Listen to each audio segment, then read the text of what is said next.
नमस्कार दोस्तों। Law of one यानी एक का कानून या कह लीजिए एक का ज्ञान, यह दूसरा सत्र है जो कि जनवरी 20 1981 को रिकॉर्ड किया गया और इस किताब में छापा गया।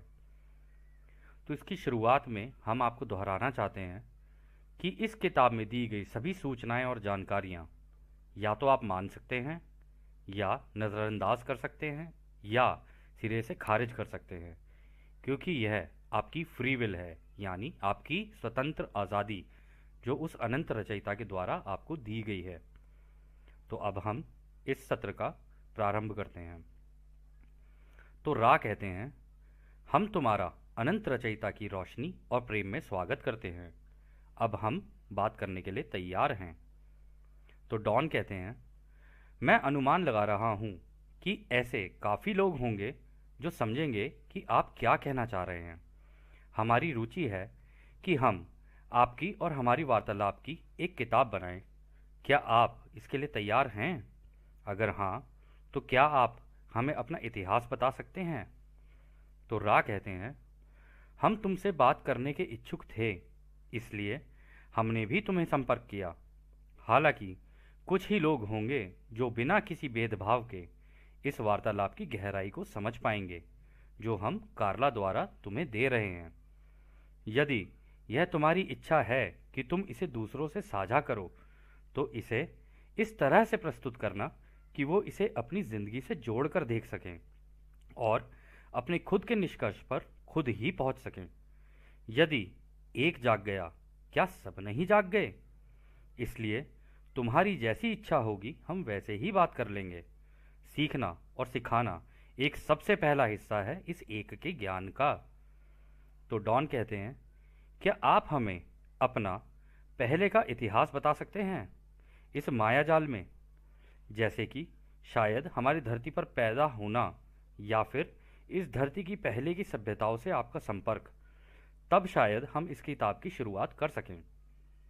तो रा कहते हैं, हम जानते हैं कि तुम इस किताब को लिखना चाहते हो। हमें पता है कि हम कहाँ जन्मे, इनमें भी तुम्हारी रुचि है। हमें पता है कि इतिहास में भी तुम्हारी काफ़ी रुचि है, परंतु हम मांगेंगे कि इस बात पर तुम ज़्यादा ध्यान न दो। हमारी जानकारियाँ ज़्यादातर आध्यात्मिक हैं, ना कि ऐतिहासिक, परंतु फिर भी हम तुम्हें यह बताते हैं क्योंकि हमें लगता है कि ये नुकसानदेह नहीं है, और अगर ध्यान से देखी जाए तो तुम इसकी गहराई को समझ पाओगे। हम ग्रहों के महासंघ का हिस्सा हैं जो 11,000 साल पहले तुम्हारी दो बड़ी सभ्यताओं के पास आए थे, जो कि उस एक रचयिता की प्रकृति या रचना से काफ़ी जुड़े हुए थे। ये हमारा भोलापन ही था कि हमें लगा कि इनसे आमने सामने मिलकर इनसे सीखा और सिखाया जा सकता था, क्योंकि हमें लगा कि इनमें इनकी आज़ादी का उल्लंघन को खतरा नहीं है। और ये हमें इसलिए लगा कि इन सभ्यताओं का अपनी प्रकृति को देखना ऐसा था कि वो सब में रचयिता को ही देखते थे, या कह लो मानते थे। हम जिनकी सेवा या मदद को आए थे उन्होंने हमारा स्वागत भी किया। हमने उनकी मदद की वो तकनीकें जानने में जिससे चिकित्सा या इलाज किया जा सकता था, जिसके लिए क्रिस्टल का इस्तेमाल किया जा सकता था। क्रिस्टल दोस्तों अलग अलग तरीके के होते हैं, जैसे हीरा हो गया, रूबी हो गया। आपको पता होगा कि हमारी सभ्यताओं में, काफ़ी सभ्यताओं में ये क्रिस्टल अंगूठियां पहनने का, गले में क्रिस्टल पहनने का और वैसे भी क्रिस्टल का इस्तेमाल काफ़ी रहा है। तो अब यहाँ पे उन्हीं तरीके के क्रिस्टल्स की बात हो रही है। तो वो कहते हैं कि क्रिस्टल जैसे कि अलग अलग तरीकों के हीरे या हीरे जैसी चीज़ों से कैसे इलाज किया जा सकता है, हमने यह भी बताया था। हमने उनको इसका तरीका बताया कि किस हीरे को किस समय और वक्त पर इस्तेमाल किया जा सकता है, और किसी की आत्मा, शरीर और दिमाग ठीक किए जा सकते हैं। इसलिए जिसको तुम पिरामिड बोलते हो ना, वो बनाए गए। हमें पता चला कि ये सब ज़्यादातर उनके लिए रख लिए गए जो ताकतवर या ताकतवर पदों पर थे। ऐसा करने का हमारा कोई उद्देश्य नहीं था। जो हमारे साथ के भाई दक्षिणी अमेरिका में भी थे, वो भी ऐसा ही कर रहे थे। परंतु वहां पर भी यही हुआ। परंतु उन्होंने हार ना मानी। कुछ समय बाद जब उनको लगा कि इससे कुछ नहीं हो रहा है, तो वह भी चले गए। परंतु हम नहीं गए। हम तुम्हारी ही घनत्वता में रहे, क्योंकि हमें लगा कि हमारे आने की वजह से वहाँ के लोगों की सोच में जो बदलाव आया वो कहीं से भी एक के ज्ञान का नहीं था। हमने कोशिश की उस समय के शासकों से मिला जा सके, जिसको तुम मिस्र और पश्चिमी फिलिस्तीन होली लैंड कहते हो। काफ़ी कोशिशों के बाद 18वें राजवंश में, जैसा कि तुम्हारे इतिहास में बताया गया है, एक राजा हुआ करता था जिसकी सोच हमारी सोच से मिलती जुलती थी, क्योंकि वो एक वॉन्डरर या कह लो घुमक्कड़ या कह लो पथिक या कह लो यात्री या कह लो एक रमता जोगी था। अच्छा दोस्तों, ये जो शब्द है ना, वॉन्डरर, पथिक, यात्री, रमता जोगी, ये इस महासंघ के ही भेजे हुए लोग होते हैं जो इस धरती पर पैदा होते हैं उस अनंत रचयिता का काम करने के लिए और इस एक के ज्ञान को दूसरों में बांटने के लिए। परंतु ये वॉन्डरर और ये घुमक्कड़ असलियत में क्या है ना, यह भी आपको आगे जाके और गहराई से पता चलेगा। तो वो आगे कहते हैं, उसकी उम्र काफ़ी कम थी और उसका नाम आमुन था। लोग उसकी भगवानों की तरह या कह लो भगवानों के साथ पूजा किया करते थे। आमुन को अपने आप की पूजा कराने से घृणा होती थी, इसलिए उसने अपना नाम बदलकर अखनातेन रख लिया, क्योंकि उस जमाने में सूर्य एक उड़न तश्तरी जैसा दिखता था और जो तश्तरी सूर्य के इर्द गिर्द बनी हुआ करती थी उसको वहाँ की भाषा में आतेन कहते थे। अच्छा दोस्तों, ये आप में से बहुत लोगों को नहीं पता होगा कि उस ज़माने में, इन्होंने कहा ना 11,000 साल पहले, उस ज़माने में हमारे सूरज के आसपास मतलब चारों ओर एक रिंग हुआ करती थी, जैसी आज आज के ज़माने में शनि ग्रह पर है। तो वो रिंग पहले हुआ करती थी, परंतु वो रिंग गई कहाँ, ये अभी आपको आगे पता चलेगा। तो फिर वो आगे कहते हैं, इसलिए उसको एक का ज्ञान बहुत अच्छी तरीके से समझ में आया और उसने अपने राज्य में हुक्मनामा दे दिया कि यही असली ज्ञान है। यही इस ज्ञान को अगर दूसरों को सिखाया जाए तो हमारा राज्य काफ़ी आगे बढ़ सकता है। परंतु उसके यहाँ के लोगों ने इसको ज़्यादा ध्यान नहीं दिया और ज़्यादा लोगों ने माना भी नहीं। उसके पुजारी, पादरी, उलेमा, प्रीस्ट केवल मुंह से बोलते रहते थे, परंतु आत्मा के ज्ञान की खोज पर ज़्यादा ध्यान नहीं देते थे। जब वो इस घनत्वता का नहीं रहा जिसको तुम मरना कहते हो, तो लोग फिर दोबारा कई देवी देवताओं की पूजा करने लगे। यह सब तब तक चलता रहा जब तक एक और बुद्धिमान, जिसका नाम मोहम्मद था, उसने लोगों को नहीं समझाया कि ये शरीर, दिमाग और आत्मा का रिश्ता क्या है। क्या इसको और खोलकर बताएं? तो डॉन कहते हैं, हाँ, हम इसके बारे में जानने में काफ़ी इच्छुक हैं कि ये एक के ज्ञान से कैसे संबंधित है। आगे आगे हम इससे संबंधित हो सकता है कि कुछ सवाल पूछें, या फिर हो सकता है कि पूरा का पूरा एक के ज्ञान ही पूछ लें अभी, ताकि इस धरती के लोगों के लिए हम थोड़ी छानबीन कर सकें। इसलिए इस तरीके के सवाल आपसे पूछ रहे हैं। आपने बताया था क्रिस्टल या कह लीजिए हीरो से इलाज के बारे में, परंतु हम एक बात कहना चाहते हैं कि यदि आपको लगे कार्ला यदि थक रही है तो आप उस सत्र को वहीं रोक दें। हम बाकी के सवाल अगले सत्र में पूछ लेंगे। थोड़ा सा ये हीरो के इलाज के बारे में बताएंगे क्या हमें ज़रा? तो रा कहते हैं, हीरो से इलाज का सिद्धांत किसी भी शरीर के माया जाल के रूप और अंदर से वह कैसा है उसके ऊपर निर्धारित करता है। कुछ हीरे शरीर की ऊर्जाओं पर काम करते हैं, कुछ आत्मा की ऊर्जाओं पर काम करते हैं, कुछ आत्मा से दिमाग की ऊर्जाओं पर काम करते हैं। कुछ ऐसे भी होते हैं जो दिमाग और शरीर का संतुलन बनाने का काम करते हैं। ये सारे हीरे और सारे हीरो से इलाज वाले काम के लिए एक पवित्र आत्मिक व्यक्ति की भी ज़रूरत होती है, जो इसकी ऊर्जा को शुरू और संचालित कर सकता है। बिना ऐसे व्यक्ति के ये हीरे किसी काम के नहीं हैं। और जो चीज़ इसके लिए सबसे ज़रूरी है कि जिस ग्रह पर तुम रह रहे हो उसके साथ इसको सीधाई में मिलाना। इसके साथ साथ जो बाहर से ब्रह्मांडों की किरणें आ रही हैं वह एक ग्रह का माहौल बनाती हैं, उसके साथ भी सीधाई रखना। अलग अलग आकार के अनुसार, और इस सिधाई की प्रक्रिया से ही ये शरीर, दिमाग और आत्मा के संतुलन का काम किया जाता है। सभी तरह के हीरो की जानकारी अभी देना काफ़ी मुश्किल है हमारे भाई। तुम चाहो तो बाद में पूछ सकते हो। कौन से तरीके का हीरा चुनना, इसका ज्ञान होना बहुत ज़रूरी है। हर हीरे की निर्मलता अलग होती है, परंतु ज़्यादातर पवित्र हीरा, जिसको तुम डायमंड कहते हो, या रूबी का इस्तेमाल हो सकता है।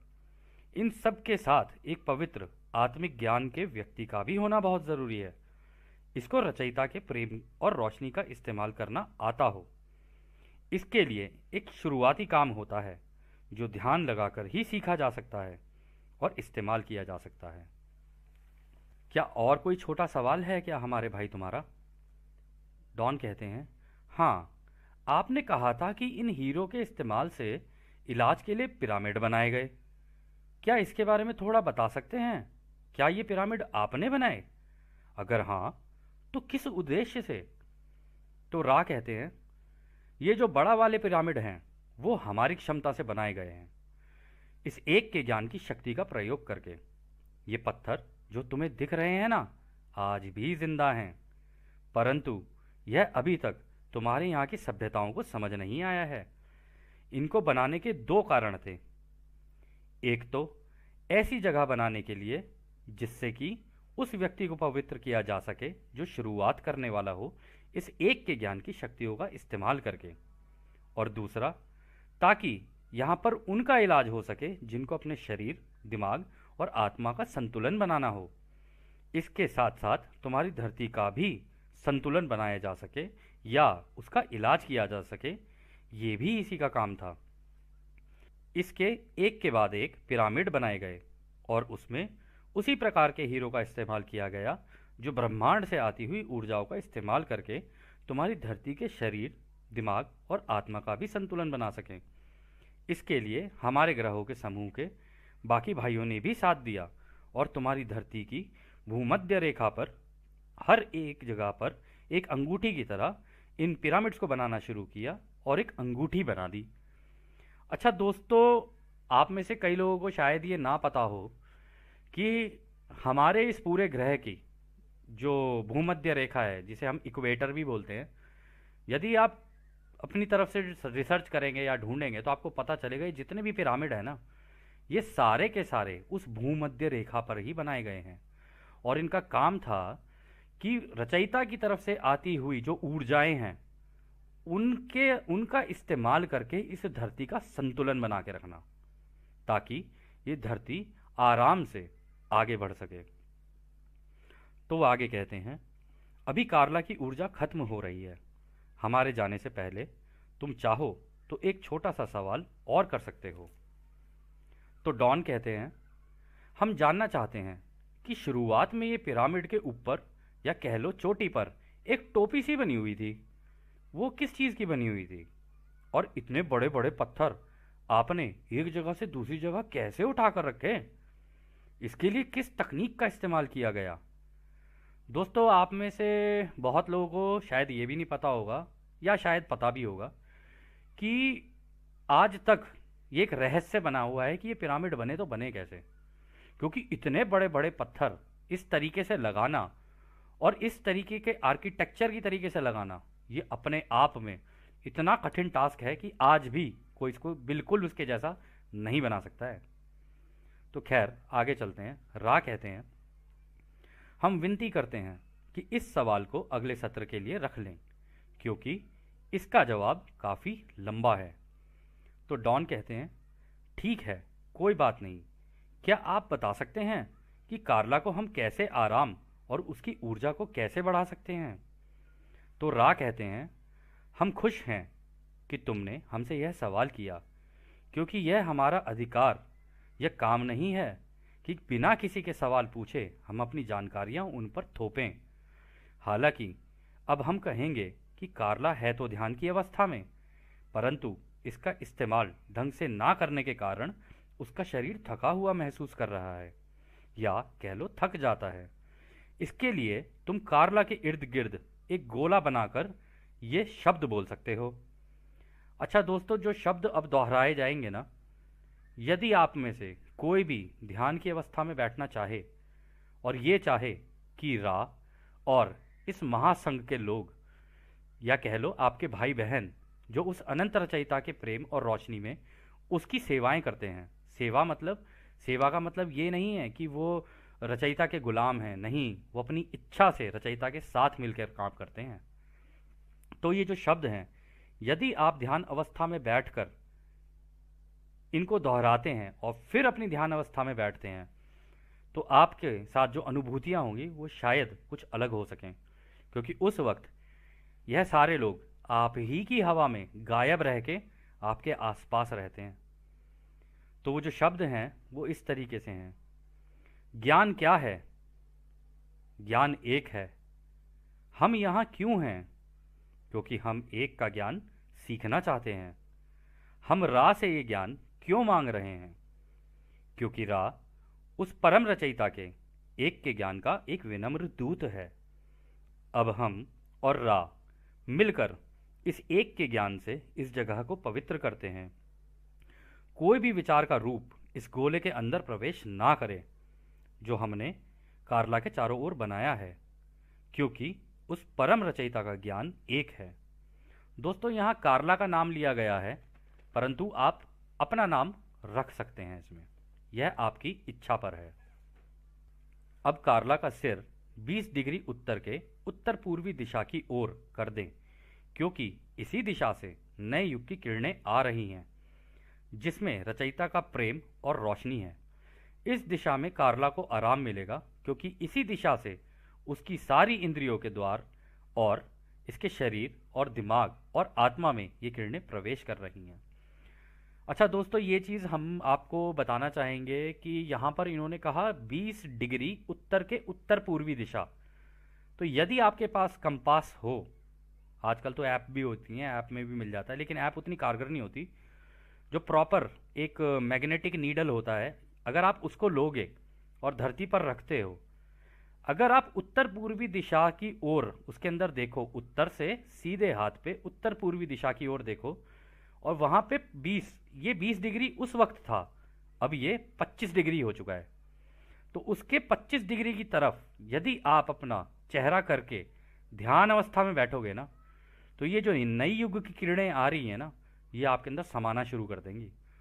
और जो जानकारियां और कई ऐसी चीज़ें आपके साथ हो सकती हैं जो आपने कभी सोचा भी नहीं होगा, क्योंकि जितने भी एक के ज्ञान के जो स्टूडेंट्स हैं या विद्यार्थी हैं, या कह लो जो इसके स्कॉलर बन चुके हैं, वह सभी इसी दिशा में बैठ के ध्यान करते हैं, ताकि वो इस पूरे महासंघ से और उस अनंत रचयिता से उसकी जानकारियां डायरेक्टली प्राप्त कर सके।